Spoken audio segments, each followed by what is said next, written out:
Assalamualaikum warahmatullahi wabarakatuh. Jadi teman-teman, hari ini kita sudah berada pada hari ketiga pasca terjadinya bencana gempa bumi di Provinsi Sanubari. Nah, pada hari ini juga kemudian dilakukan kembali agenda pertemuan oleh subklaster gizi. Bagaimana selengkapnya? Nonton video berikut. Oke, bismillahirrahmanirrahim. Assalamualaikum warahmatullahi wabarakatuh. Waalaikumsalam warahmatullahi wabarakatuh.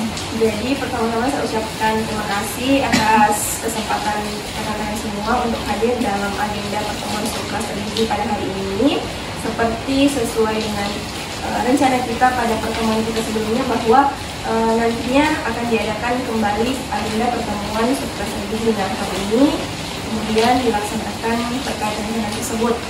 Jadi untuk yang pertama yang ingin saya sampaikan mengenai analisis situasi terkini pasca bencana gempa bumi yang terjadi di Provinsi Sanubari. Sebelum itu saya ingin membagikan lembar hasil RHA yang telah dilakukan oleh tim kaji cepat. Kemudian di sini juga telah saya sediakan tentang lembar kasus atau update terkini dari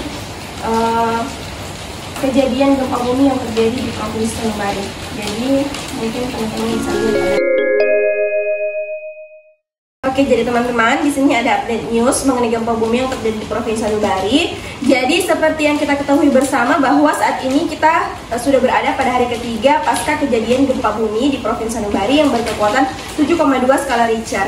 Nah, kita sebagai tim gerak cepat gizi, yaitu subklaster gizi yang ditugaskan untuk membantu penanggung jawab lainnya dalam menangani respon gizi khususnya. Kemudian tim reaksi cepat juga dan tim klaster kesehatan Provinsi Sanubari ini telah melakukan kaji cepat termasuk Rapid Health Assessment atau RHA sesuai dengan lembar yang telah saya bagikan. Nah, yang mana rangkuman hasil RHA tersebut telah dengan lengkap ada pada lembar yang telah saya bagikan. Di situ teman-teman dapat baca.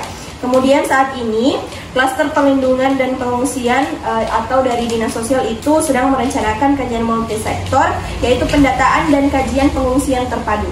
Jadi mungkin itu saja singkat update news mengenai pasca bencana yang terjadi di Kabupaten Sanubari ini. Selanjutnya berdasarkan RHA yang telah dilakukan oleh tim kaji cepat, telah dibuat peta sasaran gizi untuk kelompok rentan. Ini telah disediakan di sini mengenai peta sasarannya. Namun mungkin ada dari teman-teman sekalian yang bisa membantu untuk menjelaskan mengenai peta ini. Saya. Oke, baik.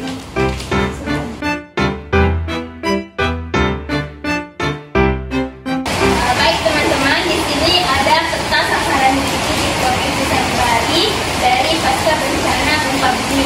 Di sini ada kelompok rentan yang menjadi fokus utama kita yang harus kita prioritaskan dari pasca bencana gempa bumi ini. Nah, di sini pertama ada ibu hamil. Nah, ibu hamil di sini berjumlah 7.684 orang. Nah, kemudian ada ibu nifas di mana 33 orang. Kemudian ada bayi dengan umur 0 sampai 5 bulan sebanyak 720 bayi. Kemudian ada bayi dengan umur 6 hingga 11 bulan sebanyak 1.100 bayi. Kemudian ada anak 12 hingga 23 bulan sebanyak 800.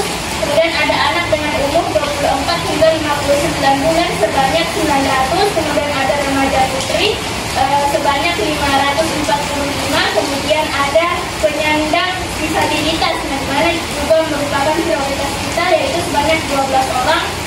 Kemudian ada penderita penyakit kronis sebanyak 21 orang. Jadi total yang kita prioritaskan di sini yang merupakan kelompok rentan di Kabupaten atau Kota Ambarawa, yaitu sebesar 13.256 orang. Tadi berapa jumlah jiwa? Di sini ada 8.002 jiwa. Nah, jadi di sini ada total keseluruhan dari kelompok prioritas kita dari 3 kabupaten atau kota yang ada di Provinsi Sanubari yang merupakan tempat yang terkena gempa, di mana totalnya yaitu total keseluruhan 11.826 jiwa. Baik, terima kasih kepada rekan Ibu yang telah membantu untuk menyampaikan dan menjelaskan mengenai peta-sasaran yang telah dibuat berdasarkan hasil Rapid Health Assessment yang telah dilakukan oleh tim reaksi cepat dan tim klaster kesehatan provinsi. Jadi di sini ada analisis situasi pasca bencana berdasarkan hasil RHA tersebut. Nah, yang pertama, jadi ribuan keluarga kehilangan rumah, kehilangan akses terhadap pelayanan, dan mencari perlindungan di daerah yang lebih aman. Kemudian yang kedua, diperkirakan 1,5 juta jiwa terkena dampak, termasuk 7.800 balita.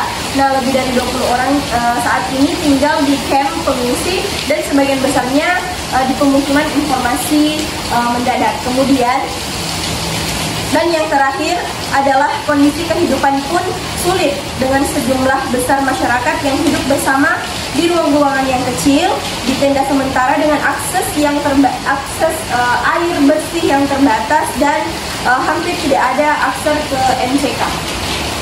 Jadi berdasarkan hasil dari RHA yang telah dilakukan tersebut, maka di sini ada beberapa rencana survei cepat gizi yang telah disusun. Di sini ada 6 poin utama. Yang pertama mengenai kondisi gizi pengungsi. Nah, kita akan melihat atau mengidentifikasi apakah ada indikasi malnutrisi atau masalah gizi spesifik seperti stunting, wasting, atau kekurangan gizi ataupun atau zat gizi mikro. Kemudian juga kita melakukan rencana mengenai apakah ada pengungsi yang memiliki kondisi kesehatan tertentu dan yang memerlukan perhatian khusus. Perhatian khusus contohnya seperti pengungsi yang memiliki riwayat penyakit diabetes atau sedang menderita penyakit tersebut ataupun penyakit hipertensi atau penyakit tertentu yang dapat mempengaruhi pola makan, karena hal ini tentunya dapat mempengaruhi status gizi para pengungsi yang terdampak di provinsi sanubari tersebut. Yang terakhir mengenai tantangan dan kendala yang kita hadapi, di sini kita harus mengidentifikasi apakah atau apa saja tantangan yang dihadapi dalam melakukan rencana kaji cepat gizi ini. Kemudian apakah kita memiliki kendala dalam mendapatkan informasi, baik itu mengenai akses layanan pangan ke daerah tersebut atau bagaimana para pengungsi tersebut mendapatkan akses pelayanan kesehatan dengan cepat. Ya. Baik teman-teman, mungkin itu saja mengenai rencana kaji cepat gizi yang telah saya sampaikan. Selanjutnya, sebelum kita mengakhiri pertemuan kita pada hari ini, mungkin teman-teman ada masukan bagaimana?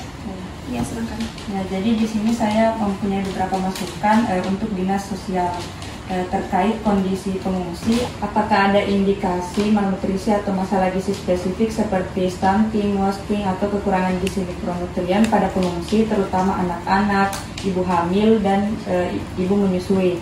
Terus ada juga apakah ada pengungsi yang memiliki kondisi kesehatan tertentu yang memerlukan perhatian gizi khusus, misalnya diabetes, hipertensi, atau penyakit tertentu yang mempengaruhi pola makan.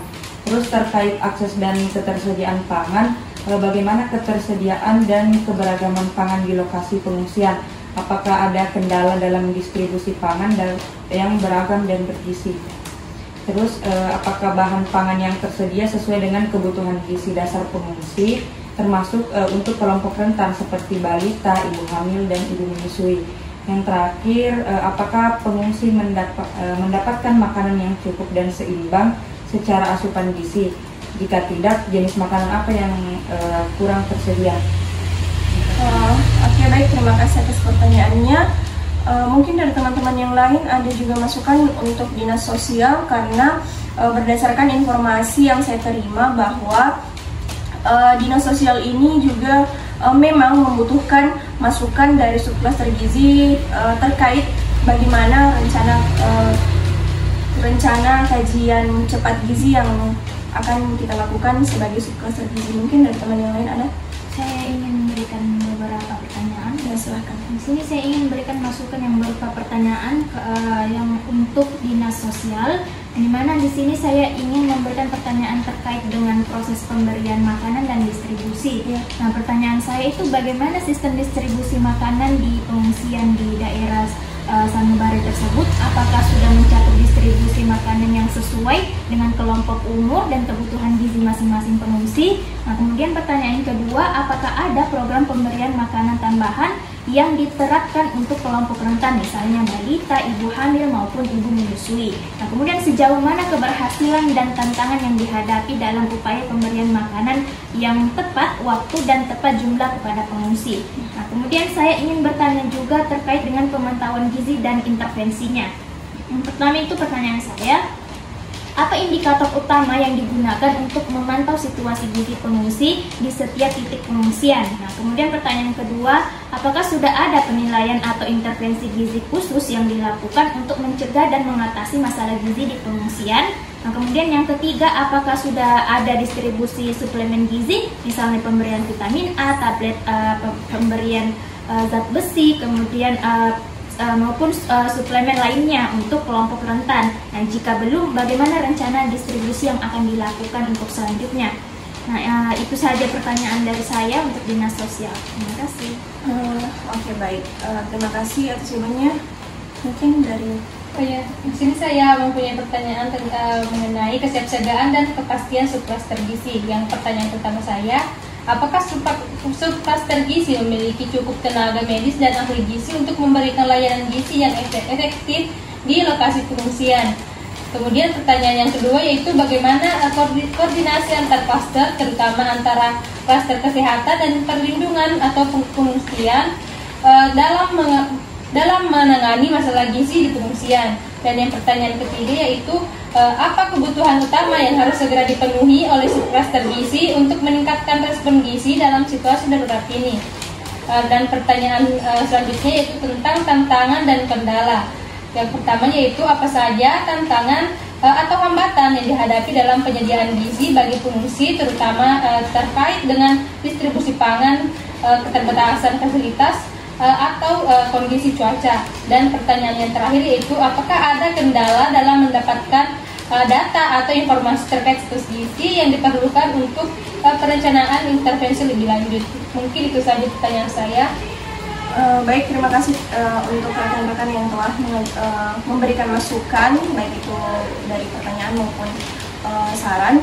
Jadi nanti pertanyaan dari teman-teman ini saya akan rampungkan, kemudian akan saya sampaikan kepada subklaster terkait, khususnya pada Dinas Sosial. Jadi saya harap dengan melakukan survei cepat gizi ini, kita dapat merencanakan dan mengimplementasikan langkah-langkah pemulihan yang lebih tepat sasaran untuk kelompok rentan di daerah terdampak bencana. Maka dari itu sangat dibutuhkan kerjasama dari subklaster yang lain dengan subklaster gizi. Mungkin itu saja teman-teman. Terima kasih atas kehadirannya, atas kesempatannya, dan telah meluangkan waktunya untuk melakukan agenda pertemuan subklaster kita pada hari ini. Saya harap semua rencana, semua survei yang telah kita lakukan dapat terlaksana dengan baik, sehingga dapat melakukan pemulihan yang lebih cepat dan lebih tepat. Mungkin itu saja.